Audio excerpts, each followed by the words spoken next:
In a small corner of the bustling city, amidst the chatter of busy feet and flashing lights, there lived a little cat named Leo.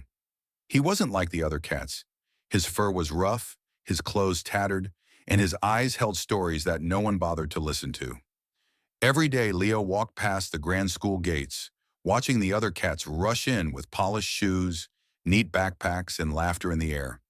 He longed to be part of that world. But instead of joining, he sat quietly at the edge of the playground, a notebook in paw, scribbling dreams no one knew. The other cats would often laugh at him. "Look at that stray," they'd sneer.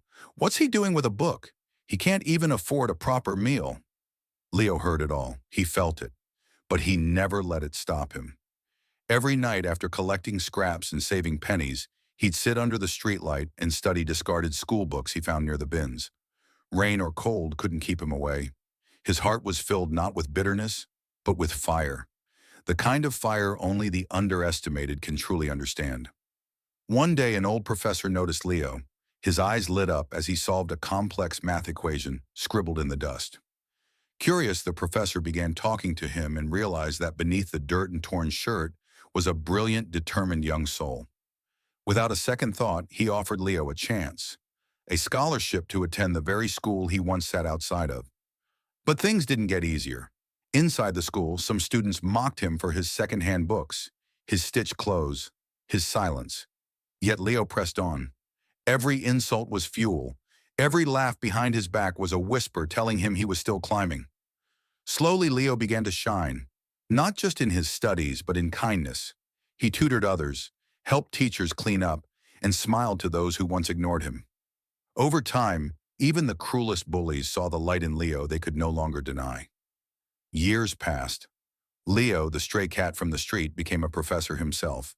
His classroom was filled with students from all walks of life. He began each year with a story, his own. "Never let anyone else's opinion define your limits," he'd say.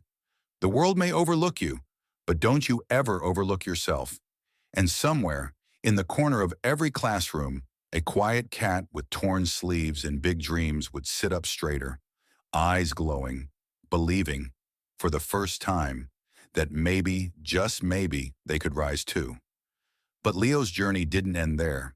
After becoming a professor, Leo dedicated his life to helping those who were once like him, the forgotten, the underestimated, the overlooked. He established a foundation called Hope for the Lost Paws, offering scholarships, mentorship, and meals to young animals in need. His mission was simple: to remind them they mattered. One winter, Leo met a kitten named Mimi. She had the same quiet eyes he once had. Mimi sat in the back of every seminar, never speaking, always listening. Her clothes were worn, and her bag had holes. Leo approached her one day and offered her a warm drink in a quiet conversation. He learned that Mimi walked 3 miles every day just to sit in his lectures, not even officially enrolled. She couldn't afford the fees, but she listened from outside the windows when the hall was full. Leo saw himself in her, the same hunger, the same hope. Without hesitation, he enrolled her, paid her fees through his foundation, and gave her a seat in the front row. Mimi's journey began like Leo's, mocked by some, misunderstood by many. But guided by Leo's wisdom, she bloomed. Her grades soared, but more than that, her heart grew stronger. She began helping others like her, tutoring in the evenings, cooking meals with Leo's team on weekends. Years later, Mimi stood on the very podium Leo once did, giving the welcome speech to a new generation of students. Leo sat in the front row, now older, smiling, his eyes glistening.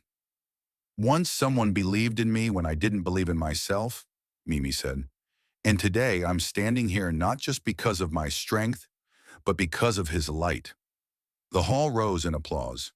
Leo had never needed trophies or titles.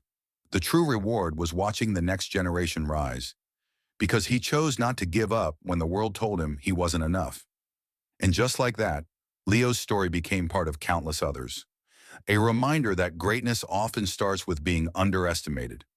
So if you're reading this, remember, no matter where you begin, no matter who laughs at your dreams, don't give up, because the world may not see your worth yet, but one day it will.